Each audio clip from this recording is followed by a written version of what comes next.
अंकुरित उर में होता यह अहंकार जब लुप्त हो जाती गरिमा है सब ज्ञान की। अधर्म की राह अग्रसर होता है मानव, चाह हो जाती मिथ्या सब सम्मान की। अरे असत्य पे सत्य की जीत होती सदा, अरे लाख कर ले भले अत्याचारी।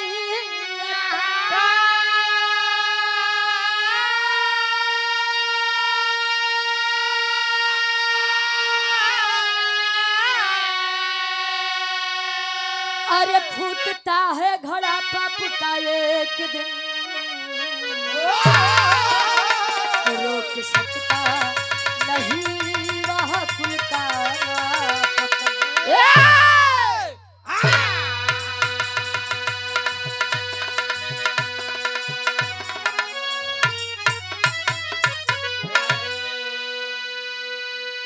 अरे अंकुरित उर में होता है अहंकार जब लुप्त हो जाती गरिमा है सब ज्ञान की। अधर्म की राह अग्रसर होता है मानो, अरे चाह हो जाती मिथ्या सब सम्मान की। एक बात आप लोग जाना था, जब सियारे के मौत आवत हो गुरुजी, तू खुदे सहाय तरफ भागत हो, तब समझ ला कि अंते बा। और समझदार खातिर इशारा भी काफी होता है। हर एक चीज का एक समय होता है और पाप का घड़ा सदैव भरता है, और असत पे असत की जीत सदैव होती है। कहो यह जिंदगी जीवन अगर मिला है तो जीवन में दुख आना स्वाभाविक बात है। जीवन में दुख आना ये पार्ट ऑफ लाइफ है, यानी जिंदगी का एक हिस्सा है। और इसी दुख के साथ जिंदगी को हंस करके जीना ये आर्ट ऑफ लाइफ है, यानी जीवन की कला है। कवि जी बड़ी सुंदर गजल के भाव देते हैं, कोना लइका अपने बेवफा सनम बदे कहे जा जा बेवफा, जवन किए हा वो कर फल भोगबू जरूर, कबो सुखी नहीं रहबू। लइका कहे कैसे कहे, अब तनिसा अजल बिरहा हो तब आप लोग शांति के माहौल बनावा, बाकी धुन तो हो गई कभी।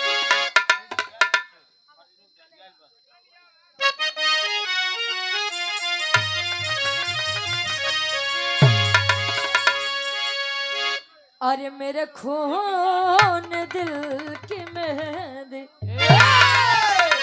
मेरे खून दिल की मेहंदी, हाथों में ना लगाना लगाना, हाथों में ना लगाना लगाना,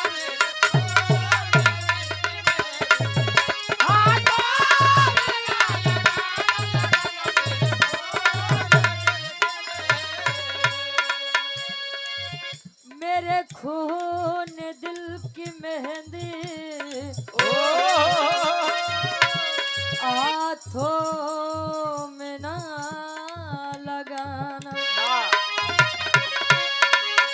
जब निकले मेरा जनाजा, जब निकले मेरा जनाजा, सहना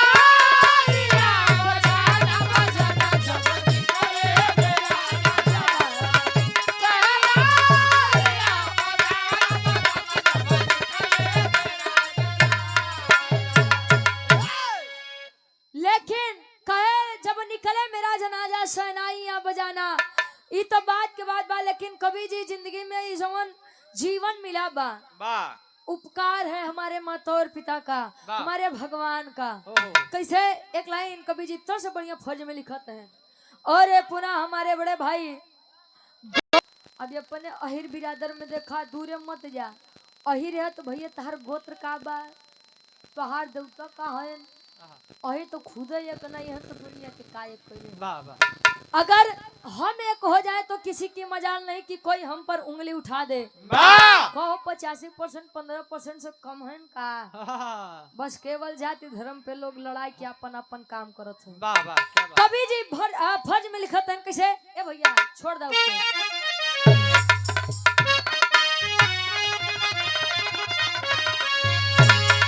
अरे लाखों मुसीबत आए, अरे लाखों मुसीबत आए, उसे हंस के गले लगा,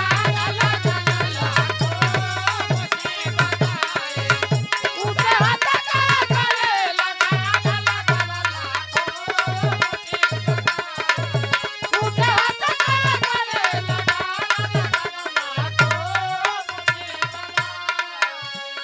ई लाइन हमरे दबंग प्रधान भैया के ऊपर एकदम सटीक बा।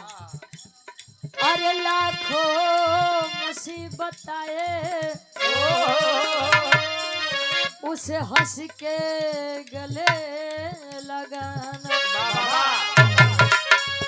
कर्मों से हो न बिछड़ू, कर्मों से हो न बिछड़ू, तुम्हारा बना फर्ज निभाना कर दो, तुम्हारा बना फर्ज निभाना तुम्हारा बना फर्ज निभाना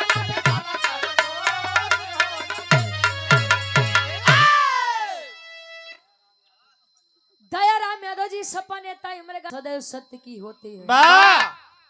कर्म करते रहिए, कर्म करते रहिए, फल की चिंता आप मत करिए। कहा जाता है कि भगवान के घर ईश्वर के घर देर है लेकिन अंधेर नहीं है। एक दिन समय सब क्यावत है, आज समय उनका है, कल समय हमारा और आपका होगा। का गुरु जी बिरहा कहानी के शुरुआत बा कैसे।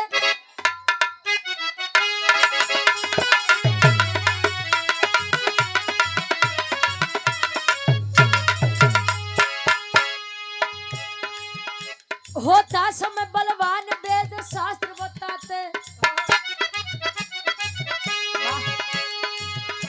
होता समय बलवान वेद शास्त्र बताते, होती उन्हीं की जीत जो पग आगे बढ़ाते।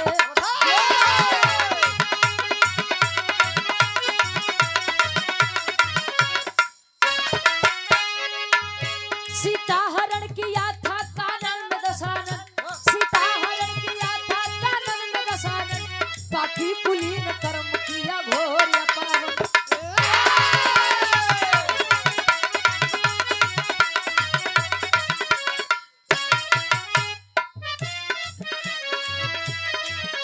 कपिदल के साथ सागर तक पे आए खरारी, कपिदल के साथ सागर तक पे आए खरारी, कपिदल के साथ सागर तक पे आए खरारी, कपिदल के साथ सागर तक पे आए खरारी। चुल कथा बना के राम दयारी, चुल कथा बना के राम दयारी, चुल कथा बना के राम दयारी।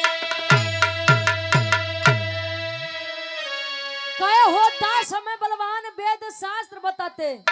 समय जानते हैं, समय जीवन में मौका सभी को देता है कुछ बनने का, कुछ करने का। तो कितना आदमी है उस सोई के अपन समय गवा दिए तो कहीं पता नहीं भगवान हमार किस्मत कौन कलम से लिख दी। और जो चैतन्य रह के इस समय का फायदा उठा ले जाते हैं, दुनिया उन्हें सलाम करती है। और एक बात जान ले, आज के समय में बाप बड़ा ना भैया, सबसे बड़ा रुपया बात तो मेहरारू पूछी, रुपया बात तो दुल्ही माई बाबू पूछी हैं, रुपया बात तो भाई भौजाई पूछी हैं, नहीं बात तो कहीं सारे दिन भर घरे बैठे बैठे केवल खाबे करत। ना ना भैया ये तो फिर गलत बोलत है। आज जमाना ओकर बाद दबंग भैया ऊ जमाना चल गया माई बाबू वाला। आज जमाना ऊ बा कि अगर दू लड़का बा, छोटकवा ढेर कमाई बड़कवा कम कमाई, कहीं छोटकवा लड़कवा हमार ढेर कमाते बड़का के कुछ समझे नहीं आवत। समाज में अगर आप भी रहते हैं तो समाज में थोड़ा बहुत हम उतार लेते हैं आजकल। और समाज में समाज के बातें छोड़ा, हम गांव के अपने बात बताई दई।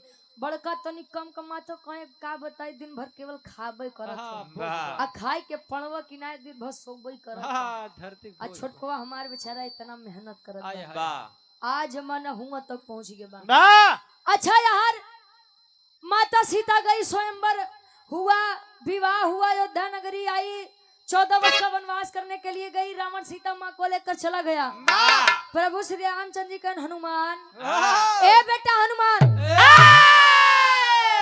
रावण की नगरी का अब तो पतन होगा ही होगा, लेकिन मैं चाहता हूँ कि रावण का नाश करने से पहले अपने आराध्य यानी शंकर जी का तनी पूजा पाठ विनती इबादत वंदना हो जाए।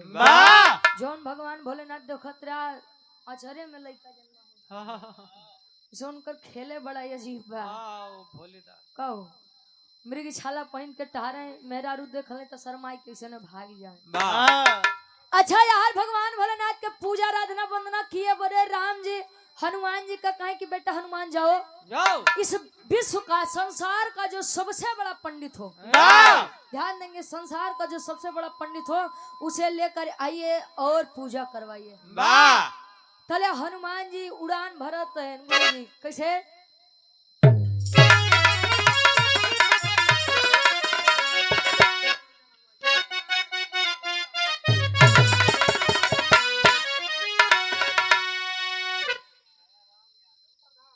दयाराम यादव प्रधान जी जब प्रधान हुआ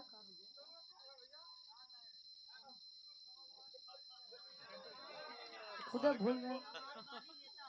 अच्छा समाज दिन नेता है बाबा, बहुत बहुत धन्यवाद बा भैया, आशीर्वाद के चारी की हम अपनी कला में कामयाब रहे। आओ गुरु जी दुल्ही अपने सैया जी से फरमाइश करे, कैसे करे?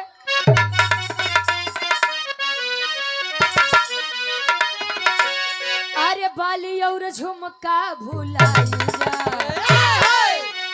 अरे बाली और झुमका भुलाई जा, नथुनी पगोली चले टप बनाई जा। बाली और झुमका भुलाई जा, नथुनी पगोली चले टप बनाई जा। बाली और झुमका भुलाई जा, नथुनी पगोली चले टप बनाई जा।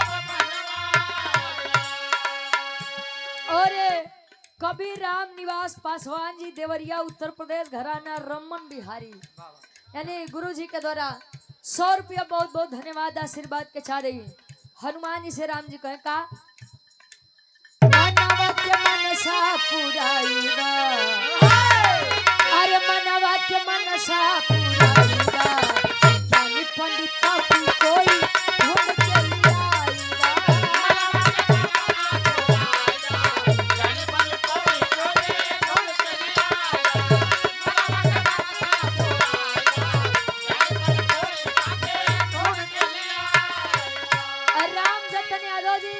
और अच्छा जिला पंचायत में सब यानी समाजवादी पार्टी से राम जतन यादव जी उनके बड़े भाई 100 रुपया बहुत बहुत धन्यवाद। जब बिरा हो तो ले कोनो फरमाइश ना हो। अभी आप लोग शांति से बैठ जाया नहीं पसंद हो तो 5-10 मिनट बड़े उठ जाया है कि बिरहा के बीच में कोनो भी धुन तर्ज नहीं हुई। हनुमान जी से कहे बेटा हनुमान जो हनुमान जी कहे स्वामी बार बार हमारी के भेजा थे। भैया जा भैया जा भैया बुलाओ थे। हनुमान जी कहे कि स्वामी मैं रह करके आपकी पूजा आराधना विनती इबादत करूंगा सेवा करूंगा, किसी और को भेज दीजिए। राम जी कहे कि बेटा हनुमान तुम्हें क्यों बार बार याद दिलाना पड़ता है कि जो तुम कर सकते हो अब मेरी पूरी सेना में कोई नहीं कर सकता, नहीं कर सकता। कहे मतलब कहे सुना बताती क्या बतावे सामत तोहरा में बातें कपिराई अनुष्ठान भी प्रजी से जो बात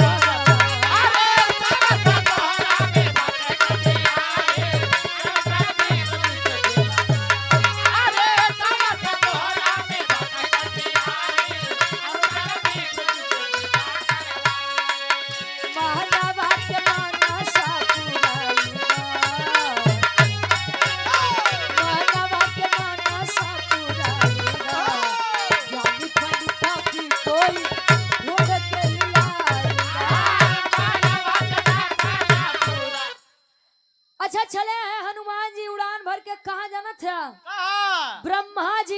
पास। ब्रह्मा जी नेत्र खोले, कहे बेटा हनुमान कैसे आना हुआ? कहे स्वामी मेरे आराध्य राम जी शंकर जी की पूजा आराधना वंदना करना चाहते हैं। कहे मतलब कहे उस समुद्र के किनारे शिवलिंग की स्थापना करवाना चाहते हैं। कहे तब कहे उन्होंने कहा कि जाइए संसार का जो सबसे बड़ा विद्वान पंडित हो उसे लेकर आइए, और आप तो सृष्टि के रचयिता हैं इसीलिए मैं आपके पास आ गया। कहे तले बेटा गलत कह दिया। कहे क्यों? कहे कि संसार का सबसे बड़ा पंडित मैं नहीं बल्कि कोई और है। क्या बात? कहे कि अगर तुम्हें जाने के बाद तो सुना हमारे पनाती रावण लगे चली जा। हनुमान जी देखो ऊपर नीचे, कहे दिमाग खराब बा। उ रावण के बात करत है और नहीं रावण जैसे युद्ध फना बा। अब बताओ था संसार के सबसे बड़ा विद्वान नहीं है तो जाबे तो का रावण जी स्वीकार कैली हम का तले। अच्छा चले हैं कहाँ? राम जी के पास पुनः जब लौटे राम जी आज्ञा देते हैं कि बेटा हनुमान आज आप एक योद्धा का दूध बन करके नहीं बल्कि एक यजमान का दूध बन करके जाइए। कैसे समझावे? टेरी के भाव लगत बा।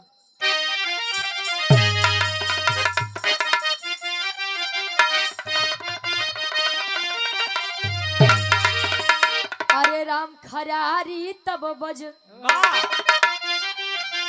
अरे रंगी से कहे, अरे राम खरारी तब बज रंगी,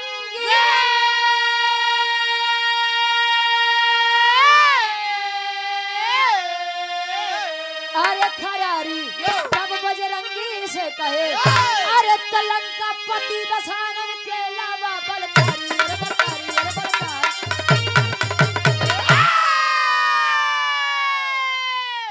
लंकापति दशानन के अलावा बलकारी खरारी तब बजरंगी से कहे।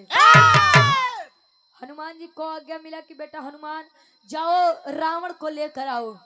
अब भाई हनुमान जी बड़ा बढ़िया आदमी रहे गुरु जी, इतना बरियार भक्त रहे राम जी की। राम जी अगर कह दें कि हनुमान अग्नि में खड़े रहो तो अग्नि से बाहर नहीं आ सकते। अच्छा उड़ान भर दिए। उड़ान जब भरत आधी दूरी पहुंचे कि अरे साला राम जी की बात मान करके आ तो गया मैं, अब पता नहीं रावण जी आने के लिए तैयार होंगे कि नहीं होंगे। अब देखिए तो ऐसा न हो उखड़ जाए अब बेइज्जती कई के भगाए दे। अच्छा तले करत है का चौक के भाव लगत बा।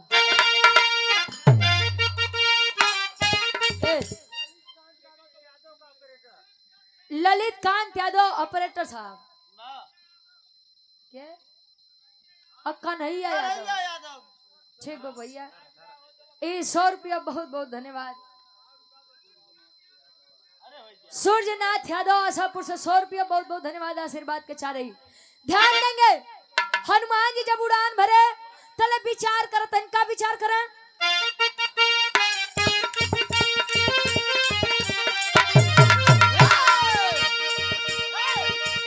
चले राम को शीश झुका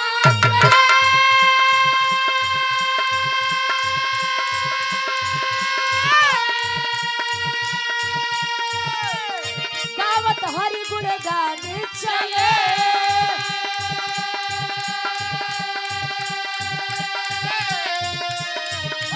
चले भक्त श्री रामचंद्र के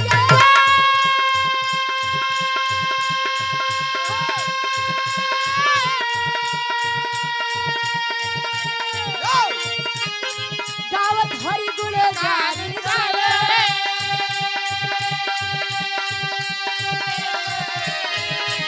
चले काज हरि हित करन को, चले काज हरि हित करन को पवन पुत्र चले।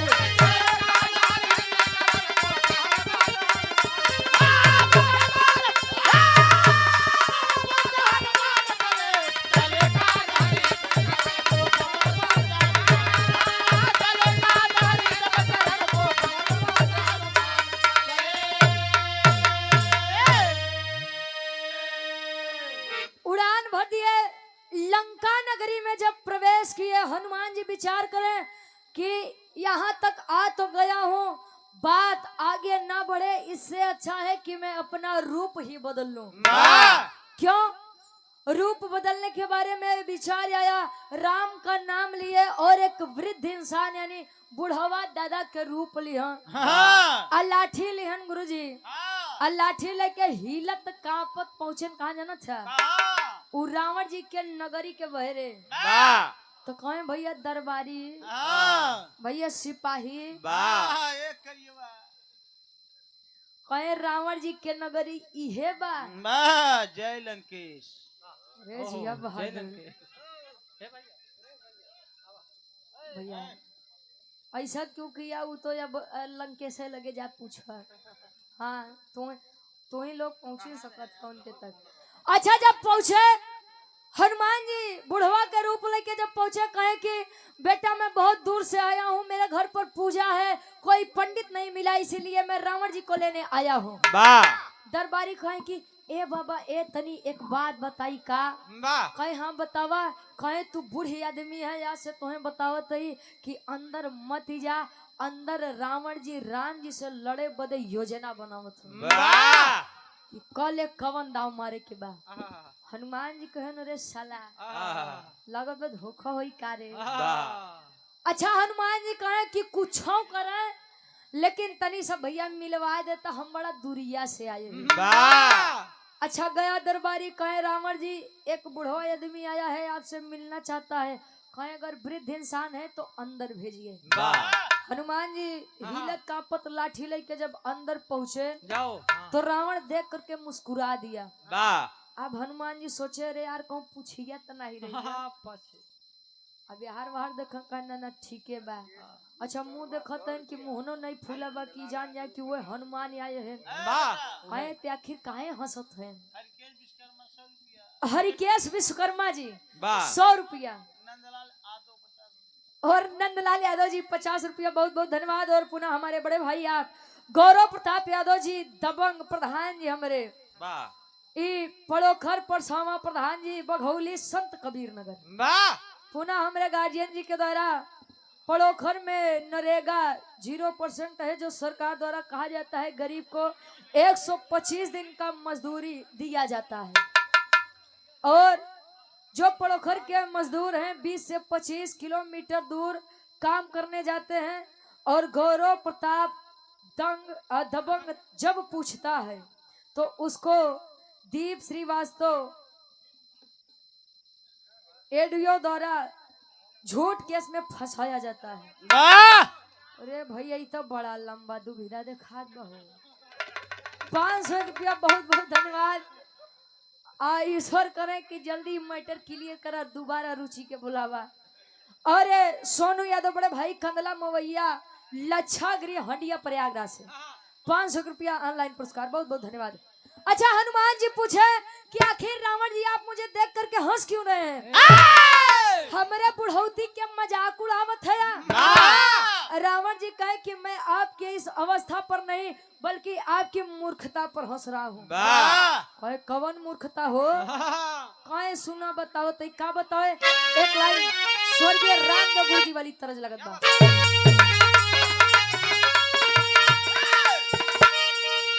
अरे त झूलनिया के गुजवा, अरे झूलनिया के गुजवा, अरे छूटल राजा,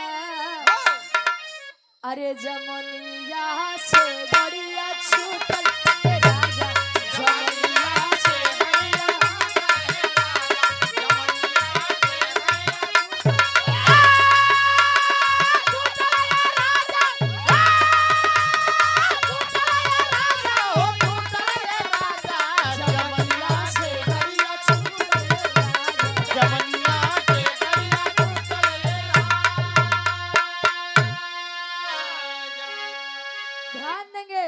हनुमान जी एक तो रूप बदल के पहुंचे हैं, लेकिन फिर भी वह रे वो ज्ञानी रावण कहे का कहे?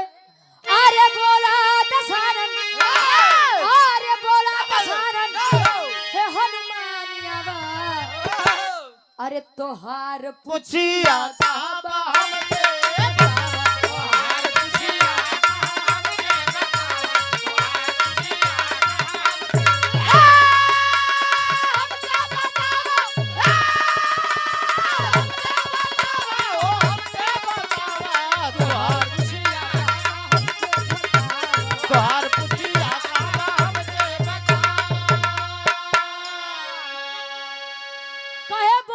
सानन है हनुमान आवा तोहार पुछिया कहाँ बा हमके बतावा। वाह कहे हनुमान हाँ अरे तुम्हारी असली पहचान तो तुम्हारी पूंछ है। कहाँ है तुम्हारी पूंछ?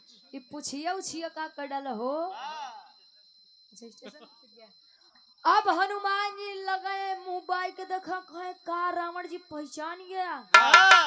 रावण कहे कि अरे हम तुम्हें कैसे भूल सकते हैं, कुछ दिन पहले आए थे अशोक वाटिका तहस नहस करके गए। मेरे बेटे अक्षय कुमार को तुम ही ने मारा और तू पूछत है कि हम तो का चिन्हब कि नहीं चिन्हब।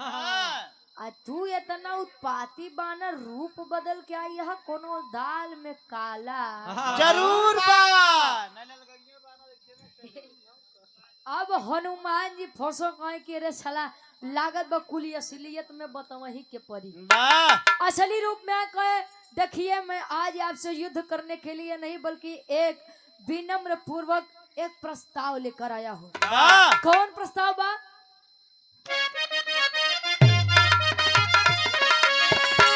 अरे बैठा यजमान बाटे अब सागर के तीरवा। अरे बन के पुरोहित हरा बन के कुकिया।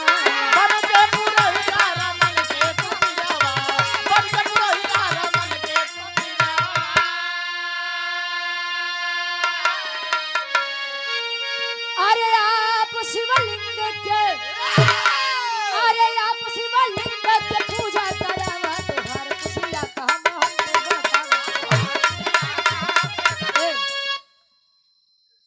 कहे आप शिवलिंग के पूजा करावा तोहार पुछिया कहाँ बा हमके बतावा। कहे स्वामी मेरे आराध्य मेरे राम जी समुद्र के नगरी के किनारे आपकी राह देख रहे हैं। कहे राम हमार राह देखत हैं का बात बा। कहे शिवलिंग की स्थापना करना चाहते हैं। कहे तो का हम स्थापना करवाओ का। कहे कि मेरे आराध्य के मुख से यह बात निकली है कि संसार का जो सबसे बड़ा ज्ञानी पंडित हो उसे लेकर के आइए। हालांकि मैं ब्रह्मा जी के पास गया था लेकिन ब्रह्मा जी ने कहा कि संसार का सबसे ज्ञानी पंडित तो मेरा पनाती रावण है। अब हमारे लगे कोनो चारा नहीं रान या से महाराज जी रूप उप बदल के आए लेकिन कुल तब पहचानी गया का करी। सभा यादव जी इसी ग्राम से 100 रुपया हमारे बाबूजी के द्वारा बहुत बहुत धन्यवाद बा। कहे हनुमान दिमाग खराब है तुम्हारा। अरे पागल हो गए हो। कहे मतलब कि यहाँ युद्ध छिड़ा बा तोरे राम का तो का पूजा पाठ लगा बा। रावण पूजा पाठ कराओ बंद कर दी है। चले जाओ चले जाओ। अब मंदोदरी जी कुलवतिया सुने तले आए के कहीं स्वामी आज तक तू हमारी एको बात नहीं माने। कहे तो कहे कि मैं आज आपसे एक आखिरी चीज मांग रही हूँ उसके बाद पता नहीं आप देने लायक रहे या मैं मांगने लायक रहूं। कहे मंदोदरी जी इतना निराश मत हो। अच्छा ठीक बा बोला तुम्हें का चाहिए। कहे कि स्वामी ठीक बा हम मांगत है का मांगे। एक लाइन गीत लगत बा। गीत उस समय के बाद जब भगवान कन्हैया गोकुल नगरी छोड़ के वृंदावन चली गए रहाय बदे सारी गोपिकाएं विरह में दर्द में कह रही हैं का कहे।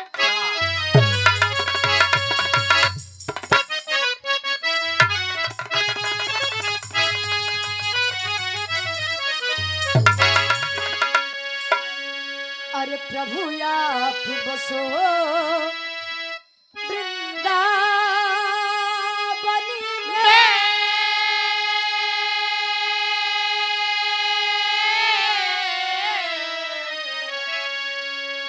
अरे प्रभु आप बसो वृंदावन में। मेरी उम्र बीत गई गोकुल में। प्रभु आप बसो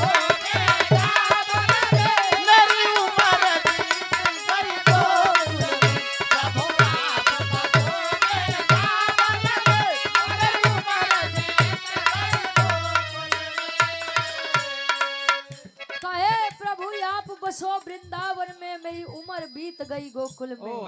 कहो इताऊ गोपिकायन के बिरह रहे दर्द रहे लेकिन मंदोदरी आज रावण से मांगत बा आखिरी बात का मांगे।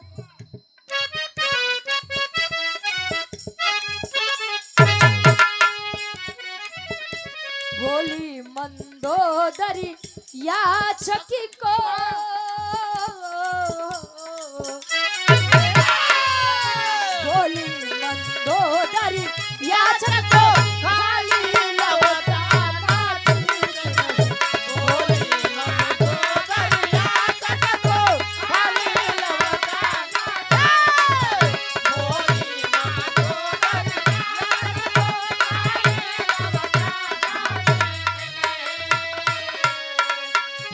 बोली मंदोदरी या चकी को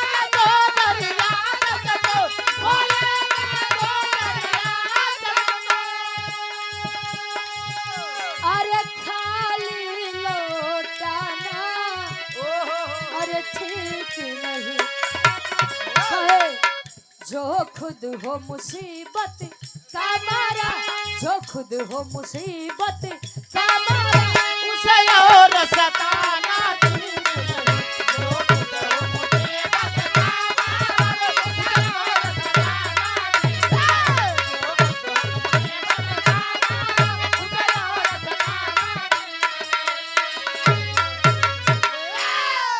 और पुनः हमारे गार्जियन जी गौरव प्रताप यादव दबंग प्रधान जी संत कबीर नगर से 500 रुपया जिला मजिस्ट्रेट द्वारा 23 फरवरी 2026 को पुष्पावती अब विक्रम को प्रधान बनाया जाता है बिना नोटिस को और पुष्पावती प्रधान को हटाया जाता है फिर राजनीतिक नेता एवं अधिकारी द्वारा 27 फरवरी 2026 को पंकज गोस्वामी सुपुत्र राम बेला को प्रधान बना दिया जाता है जबकि सीट स्त्री महिला की थी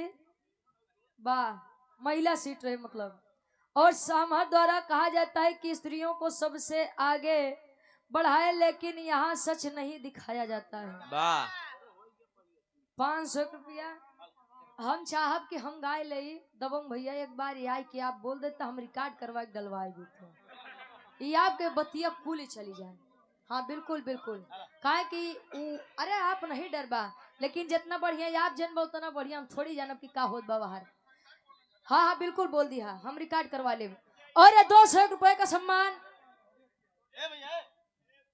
हमरे गार्जियन जी जो कि परिचय के मोहताज नहीं है आकाश फल मंडी बिगही चौराहा खजनी गोरखपुर से बहुत बहुत धन्यवाद आशीर्वाद के चारी और आप रामनाथ गौड़ जी ग्राम मथौली प्रधान पद प्रत्याशी 200 रुपया ईश्वर करें कि विजय के तिलक आपके मत्थे पर लगे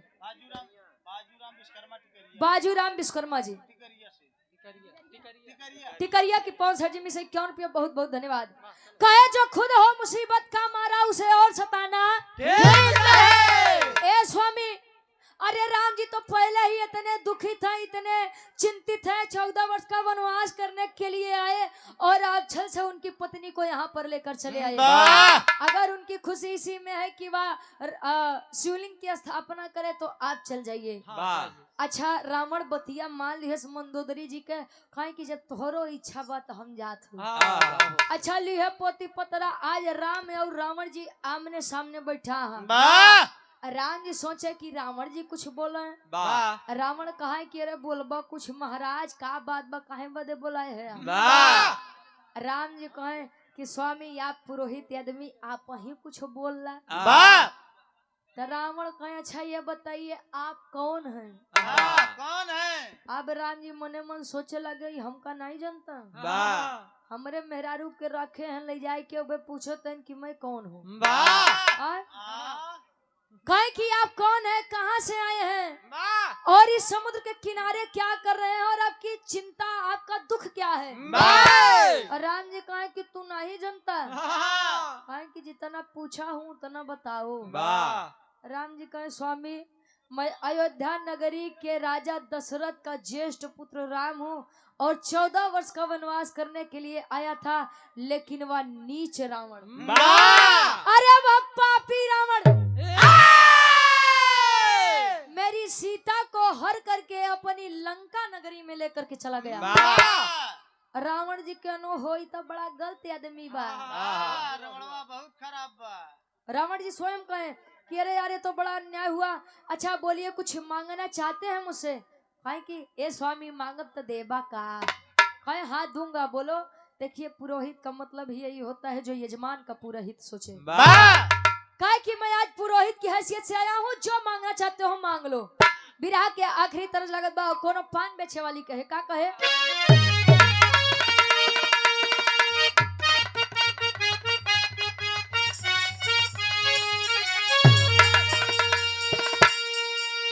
अरे कोठे ऊपर कोठरी अरे हलवैया के दुकान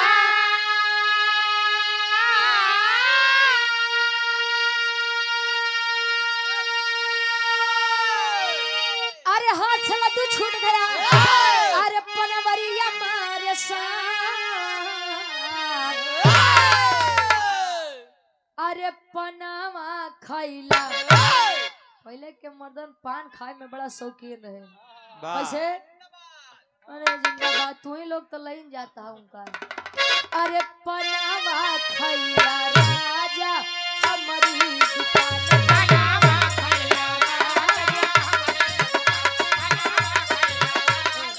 कहे पनावा खैला राजा हमारी दुकान पान बेचे वाली कहे। लेकिन गौर करिया आज राम जी रावण जी से वरदान मांगा थे। का वरदान मांगे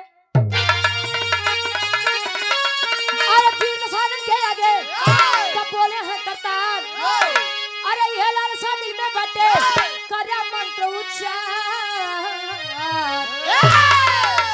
अरे तले लंका पति के हम गर्दन ले लंका पति के हम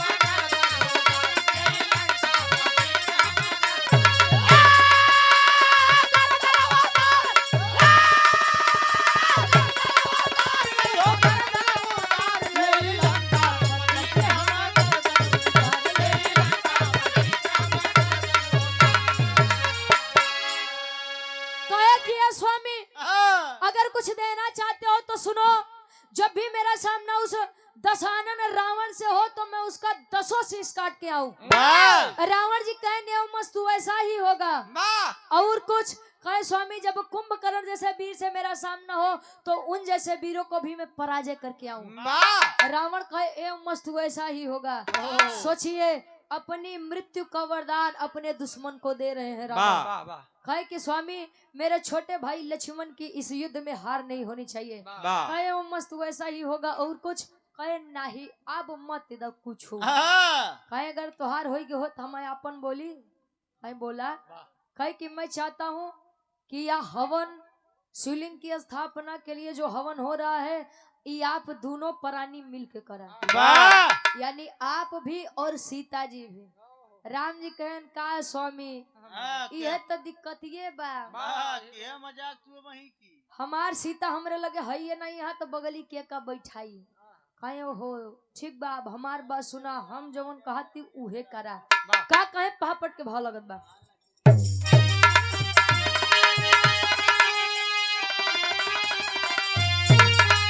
अरे रघुराई से बोले अरे मधुरी बानी रावण ज्ञानी हो। अरे तो मधुराई से बोले मधुरी बानी रावण ज्ञानी हो। तो हवन करा मिलके दोनों प्राणी रावण ज्ञानी हो।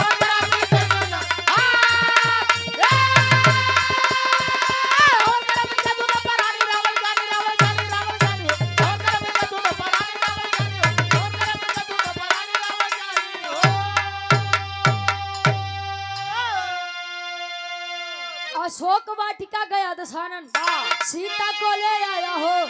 कैलाश शैल से शिवलिंग लाओ हनुमत को भेजवाया हो। अरे आज्ञा पाकर चले हैं अरे बन के खानी रावण ज्ञानी हो। तो राम के बगले बैठी सिया सयानी रावण ज्ञानी हो। उठा है लंकेश चल दिया अशोक वाटिका। कहा कहीं जाइएगा मत मैं वापस आऊंगा। और सम्मानित महफिल में उपस्थित हुए हैं जयराम यादव जी वरिष्ठ सपा नेता। हम चाहेंगे कि आप पहले मंच पर आ जाइए। धर्मेंद्र भाई आपका स्वागत सम्मान करना चाहते हैं फिर आप आसन लीजिएगा आ जाइए। अच्छा चले हैं गए सीता जी को लेकर आए हनुमान जी कहनो हो स्वामी ए नहीं सीता माई बदे हेता ना ड्रामा करते ही उनका इतना प्यार से लिया आया। और गुलाब यादव जी भी, हमारे गार्जियन जी जो चारों धाम का दर्शन करने के लिए गए थे वो भी हैं। आप आ जाइए मंच पर। कहे कि हनुमान जी, राम जी और रावण जी अब तो कुल झगड़ा लड़ाई के बात तो खत्म बा। सीता माई आई गई, शिवलिंग की स्थापना हो ही जात बा। रावण अपने नगरी जाए, तू अपने नगरी लौट चला। दशानन रावण कहा कि हनुमान ये गलत बात है। अरे मर्यादा पुरुषोत्तम राम कहे जाते हैं, मर्यादा पुरुषोत्तम राम कहे जाते हैं। जब तक मेरी नगरी में आकर के मेरा 10 शीश नहीं काटेंगे, सीता को ये नहीं पा सकते हैं। सीता हमारे साथ हवन करे आए बाटी ना, सीता हमारे साथ हवन करके चल दी। अच्छा हवन होत बा, हनुमान जी गए कैलाश पर्वत से शिवलिंग लावे बदे, धीरे धीरे समय बीतत बा। सब उपाय बताओ तर। अब बड़ी अच्छी बात बा कि हमारे गार्जियन जी भी महफिल में बैठे गए। चारों धाम का दर्शन करने के लिए गए थे आप पूज्य बाबूजी गुलाब यादव जी। ये 501 रुपए का सम्मान, और यही बनेंगे हमारे इस बिरहा का प्रमाण। कैसे बनी है? आखिरी में कवि जी प्रमाण दी हैं। हनुमान जी गए शिवलिंग लाने के लिए, धीरे धीरे समय बीता तो रावण जी कहे हनुमान जी देखा, और राम जी हनुमान अब लेट करत है, अब देर करत है। कहे तो स्वामी जवन आपके समझ में आवे तो कैला, लेकिन शिवलिंग की स्थापना करवाई के जा। तले रावण जी करत है, इनका आल्हा के भाव में कवि जी प्रमाण देते।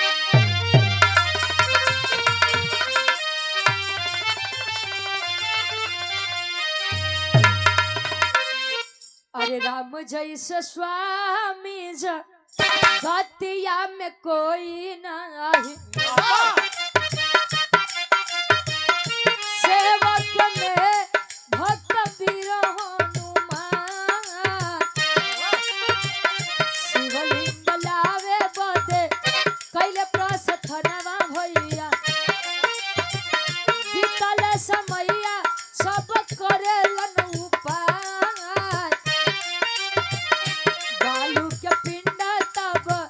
रावण बनवले बाबू सागर की नरवा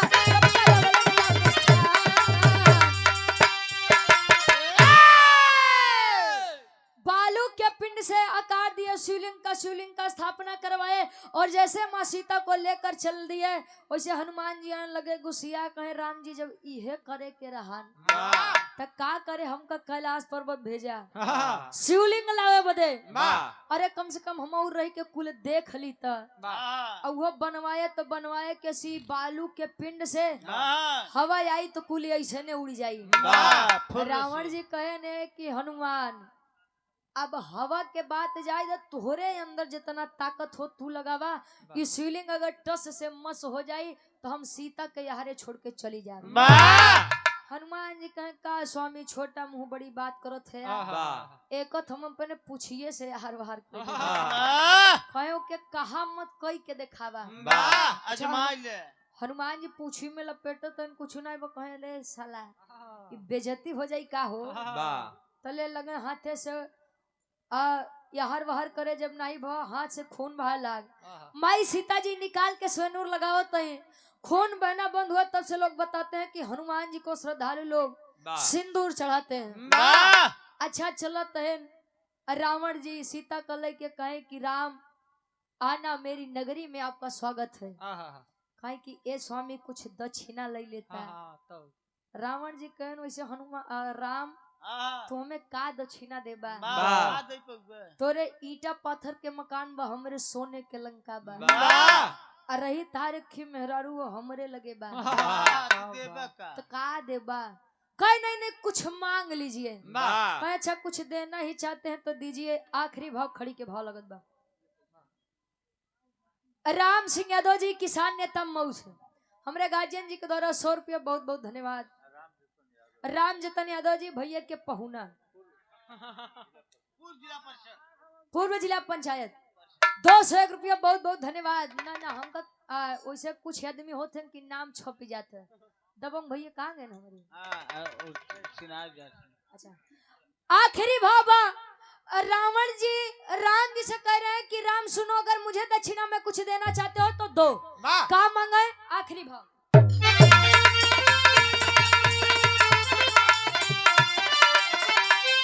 अरे हिले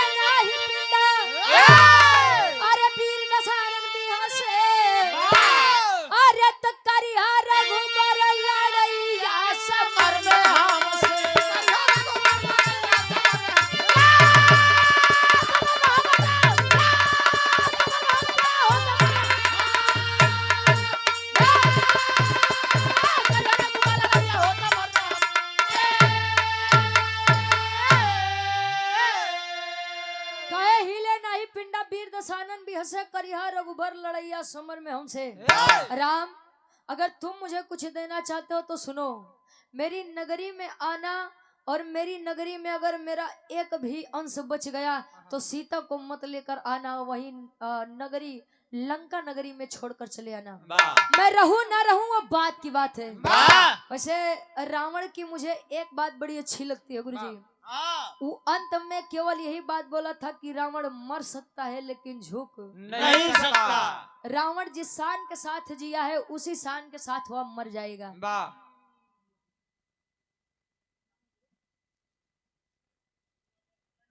कहे कि रावण झुक सकता है, मर सकता है लेकिन झुक नहीं सकता है, इसलिए क्योंकि जिंदगी एक ही मिलती है। कहे कि जिंदगी एक ही मिलती है और जीवन में जो डर डर के जीता है जिंदगी में न जाने वह कितनी बार मरता है, और जिंदगी जो बेखौफ होकर के जीता है वह केवल जिंदगी में एक बार मरता है, वो भी अपनी मौत पर मरता है। ये होते थे वीर। कहे कि आना भाई उनको तो घमंड था कि 1 लाख पूत 1.25 लाख नाती, रावण घर दिया न बाती। और ये क्षेत्र पंचायत सदस्य पद के प्रत्याशी ग्राम सभा बिगही टिकरिया नाथ सिंह से अतुल यादव जी, बड़े भाई के द्वारा सुंदर माला अंग वस्त्र और 201 रुपए का सम्मान, बहुत बहुत धन्यवाद। विजय का तिलक आपके मत्थे पर लगे। हमारे गुलाब बाबूजी बैठे हैं, चारों धाम का दर्शन करने के लिए गए थे। एक धाम यहाँ भी है जिस धाम का मैं बिरहा गा रही हूँ, और उस धाम का नाम का पड़ा जहाँ पर समुद्र किनारे शिवलिंग की स्थापना भय रही। क्या नाम है? अरे सात सिया को लेके तब चल दिया है लंकेश्वर, अरे जहाँ किए थे अनुष्ठान तीर्थ बना रामेश्वर।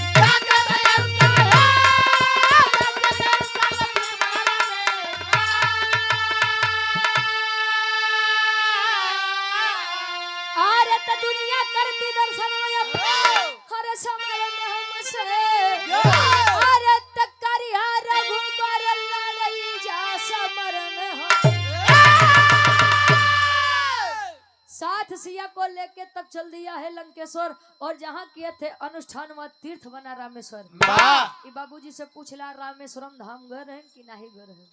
4 धाम में रामेश्वरम धाम भी आता है ना बाबूजी, गया जगन्नाथपुरी और रामेश्वरम धाम का, ठीक बना। या वही धाम है जो माता सीता को लाने के लिए आराध्य राम जी के द्वारा शिवलिंग की स्थापना रावण जी के द्वारा करवाई गई थी, और लोग बताते हैं कि वहीं से भारत का अंत है और राम सेतु मार्ग भी वही है जहाँ से लंका नगरी जाया जाता है। मेरे बिरहा के शीर्षक रहे रामेश्वरम धाम के उत्पत्ति। वैसे राम जी एक चीज बड़ा बढ़िया किए रहे हैं कि अपने साथे सेना में भालू और बानर लेके गए रहे, नहीं तो गुरुजी आदमी इतना फितरती होता, सोने के चीज देखत है तो ओकर ईमान डगमगा जाता है, और सोने के लंका देख लेते तो कहते रावण जी का झूठे परेशान होते हैं। राम जी के मारे के बाद तनी कहीं हम कुछ दे दे, राम जी के गटैया हम दबाए। आदमी इतना फितरती बा। आखिरी में खानदान के परिचय बा। गुरु बिहारी गुरु गणेश गुरु रामलाल मोरबाता, अरे स्वर्ग से चंदिका कवि, अरे बच्चन का विजय पता का हो।